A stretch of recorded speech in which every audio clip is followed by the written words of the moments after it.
La journée internationale des personnes vivant avec handicap célébrée avec un forum de réflexion au territoire de Ngandangika, axé sur le thème général, s'engager à bâtir une société plus inclusive où toutes et tous peuvent développer et mettre à profit une capacité. Cette journée était ouverte par l'administrateur des territoires, représenté par le chef de service de décentralisation, Gilbert Kabangou. Il a salué la promptitude du président territorial de la Ligue des personnes vivant avec handicap de Ngandangika et tout son comité pour leur savoir-faire et savoir-faire malgré leur état physique.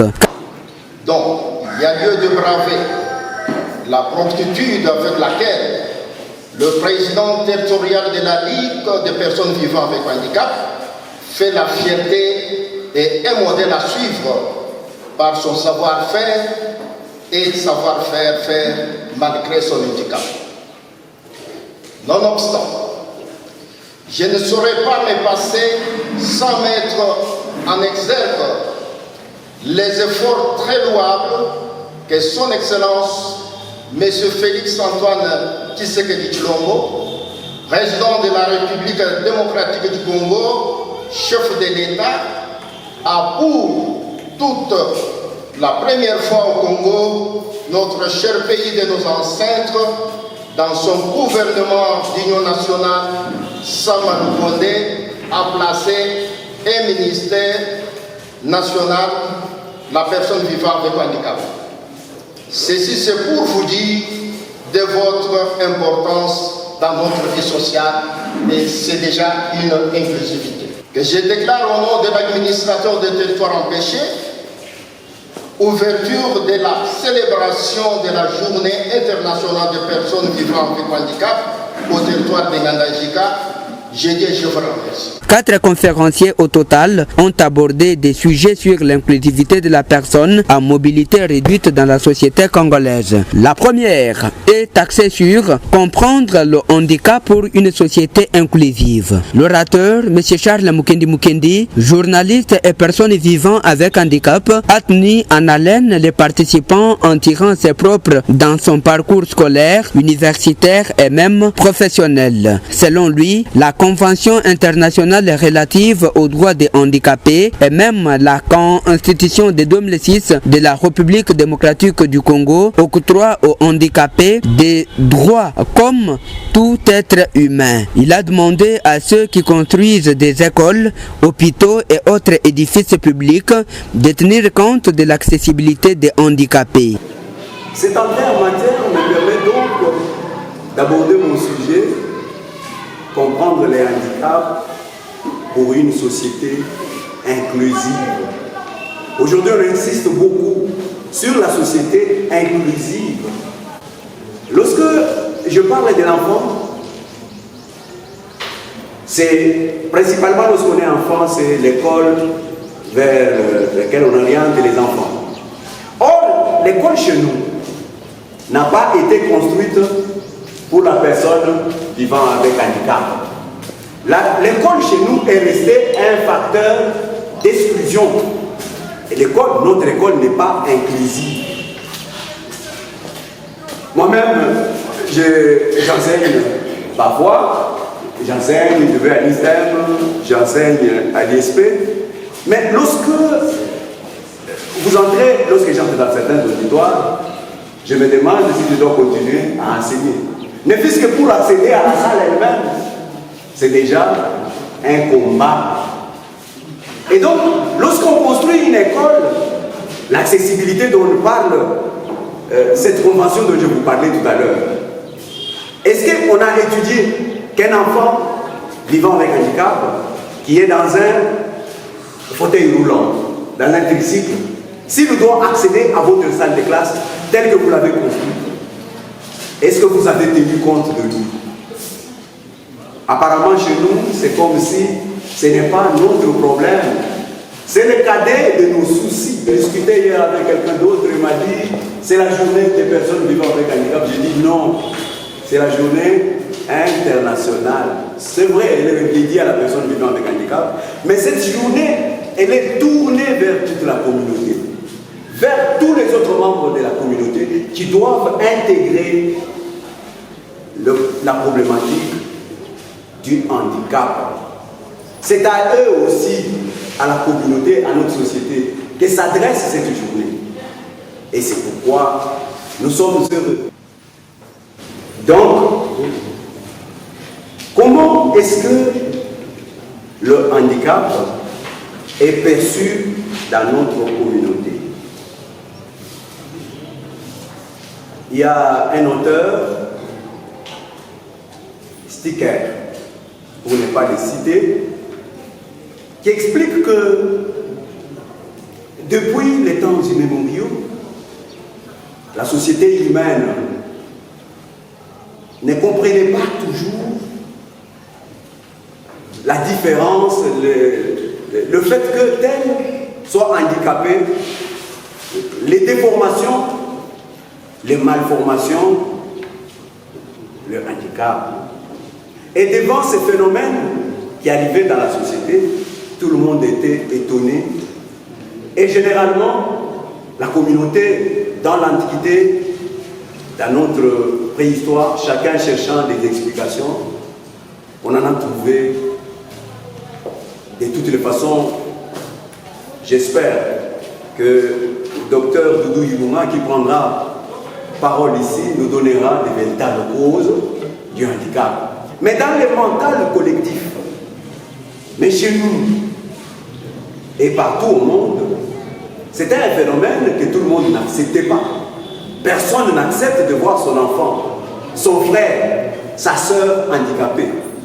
À Diani Chumbo Muntambwe, sous-prophète de la formation professionnelle arts et métiers, a lui axé son exposé sur construire une société inclusive en offrant un métier et un cadre professionnel favorable. Il a invité les personnes vivant avec handicap à développer leurs compétences afin de vivre l'inclusivité. Le handicapé ne doit pas rester bras croisés à attendre l'inclusivité, il doit plutôt apprendre un métier dans les différents centres de formation pour son insertion sociale et pour le progrès de la communauté. Notre gouvernement est arrivé à dédier tout un ministère aux personnes vivant avec handicap. Et à mon avis, c'est déjà des efforts d'inclusivité qui sont conjugués. Et sur le plan provincial et peut-être territorial, on va saluer cette initiative de se regrouper pour peut-être parler et défendre nos intérêts. C'est déjà une avancée et c'est déjà quelque chose que nous saluons. Cela étant, selon le diagnostic que moi j'ai pu effectuer, je trouve qu'il ne manque plus qu'une chose. Parce que déjà sur le plan international, sur le plan national, sur le plan provincial ou territorial, il y a déjà des actions qui sont prises pour vivre effectivement dans ce que l'on appelle l'inclusivité. Je crois que M. Charles Ley dit ici, il a dit que lorsque le gouvernement, par exemple, construit les écoles, il n'a pas tenu compte, le gouvernement n'a pas tenu compte de la personne vivant avec handicap. C'est tout à fait raison. Et je crois que bon, c'est bien entré dans les oreilles des services de plan qui travaillent par exemple sur un plan quinquennal pour la construction des infrastructures d'utilité de base pour prendre cela en compte, n'est-ce pas?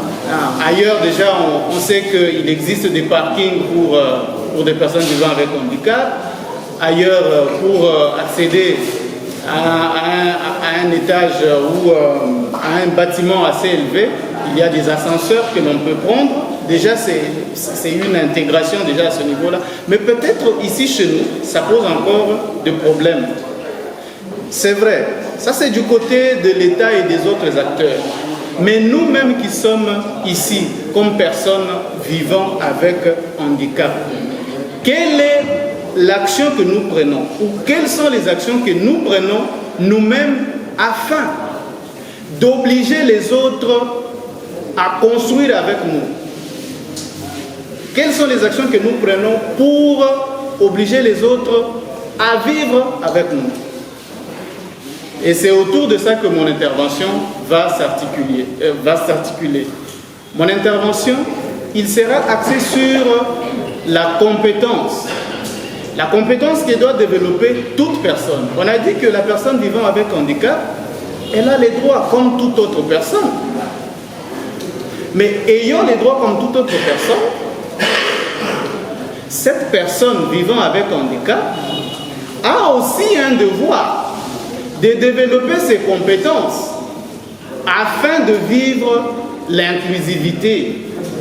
Parce que, comment voudriez-vous que l'État vous construise une société inclusive, qu'il vous offre un métier, une profession, pendant que vous n'avez pas de compétences? La première chose que nous devons faire pour peut-être prendre des actions, afin de nous construire nous-mêmes une société où l'inclusivité domine, nous devons prendre conscience de notre situation. Accepter le handicap que l'on vit, mais développer alors des compétences.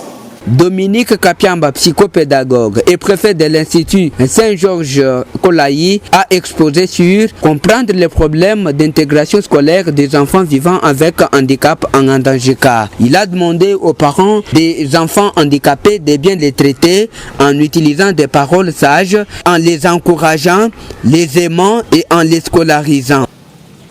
La famille devra comprendre que l'enfant vivant avec handicap est un enfant normal comme les autres, mais en difficulté sur un plan ou sur un autre. Il a tous les droits que les autres ont.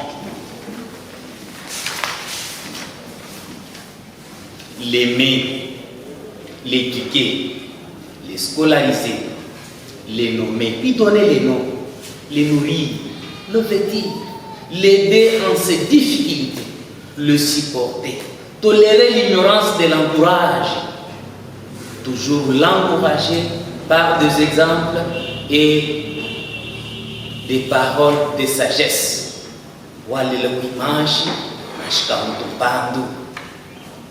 Les parents doivent comprendre que Muntu muyombo wankutu mulengela kabula kalima ujamunikenda katika mulamata. Même les soi-disant bien portants là connaissent les problèmes d'insuffisance ou de déficience. Vous le verrez porter les lunettes. Oh non, j'ai des problèmes visuels. Mais c'est vivre avec handicap.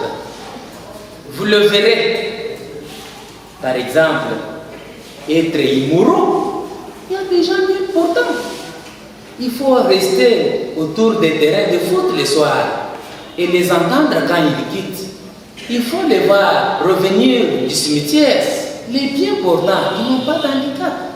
Mais qu'est-ce que... Pourquoi on ne peut pas fermer les oreilles?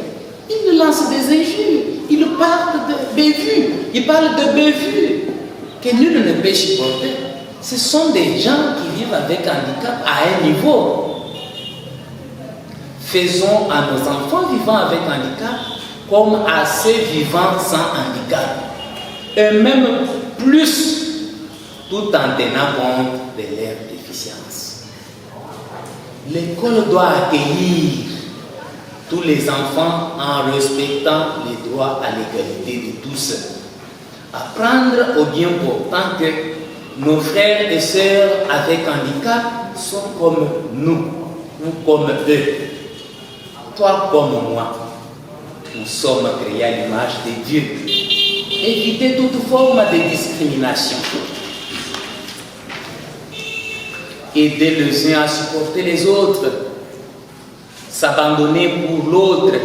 Partager avec celui qui est en difficulté. Les motiver quand il en mérite. Ce sont là les vertus que l'école devrait exploiter pour permettre à tous les enfants de s'intégrer socialement dans la société. Conclusion. Très chers frères et sœurs vivant avec handicap, ne vous voyez pas dans vos limites physiques, ainsi de suite. Mais il y a des gens que vous considérez comme bien portants, qui sont aussi handicapés. Moïse, dans l'Ancien Testament, est de votre côté, il est de votre famille. Il était handicapé. Il ne savait pas bien parler, il bégayait. Et on avait fait d'Aaron son frère, son interprète. Il vivait avec handicap. Mais est-ce pour autant que Dieu ne l'avait pas aimé et avait fait de lui ce que nous connaissons de lui? Zachée. Qu'est-ce que vous n'avez pas appris de Zachée? Il était le chef des collecteurs d'impôts, mais il était handicapé, il était chétif, il ne savait pas voir le Christ.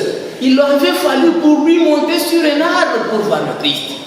Est-ce pour autant qu'il n'a pas pu recevoir le Christ chez lui? Est-ce pour autant que le Christ n'est pas allé chez lui? Nous vivons avec handicap, les uns et les autres, chacun selon sa nature. Le quatrième conférencier a parlé des causes et de la prise en charge médicale de la personne vivant avec handicap en Andangika. Dr Doudou Ilunga a révélé à l'assistance les différents types de handicap. Il a insisté sur la responsabilité du personnel soignant lors des accouchements. Selon lui, diriger un accouchement avec retard risque de causer certains handicaps. La personne handicapée, si nous prenons l'exemple de la personne polyhandicapée, qui n'a pas même la possibilité de manger, il de se mettre debout. Il faut l'assistance d'une autre personne. Et lorsqu'on parle de l'handicap réversible, c'est-à-dire c'est une personne qui a la possibilité de faire quelques mouvements et d'autres mouvements sont limités. Alors, pour l'OMS a donné la définition de l'handicap en 2021 et laquelle définition a été renouvelée en 2019 ici. Pour l'Organisation mondiale de la santé, il définit les handicaps comme une limitation de l'activité, conséquence d'une situation où l'environnement ne permet pas à la personne d'évoluer selon son souhait. Parce que tel que nous sommes ici, nous avons nos besoins. Nous devons évoluer selon nos besoins, selon l'aptitude que nous avons. Et lorsqu'il arrive déjà qu'il y a une limitation par rapport à l'environnement, l'OMS définit ça comme des handicaps. Alors, pour mieux parler des causes de l'handicap, nous devons typer. Parce qu'il y a plusieurs types. Alors, comme premier type, nous avons les handicaps mentaux ou une déficience intellectuelle. Par là, je pense que dans la salle, il y a des infirmiers, il y a des personnels de santé. Avec moi, ils vont comprendre que ces causes de l'handicap mental ou déficience mentale, ce sont des causes de partager avec les personnels soignants. Lors de cette manifestation, le pasteur Gabriel Tchibangou a exhorté les participants avec le thème « Réussir malgré la condition physique ». Ce qui fait l'homme, c'est son intérieur, car l'apparence est trompeuse, a-t-il dit. Pour terminer cette célébration, la Ligue territoriale des personnes vivant avec handicap a reçu le don d'un ballon et d'un filet pour la relance des handisports en Andangika venant du gouverneur d'intérim de la province de Lomami.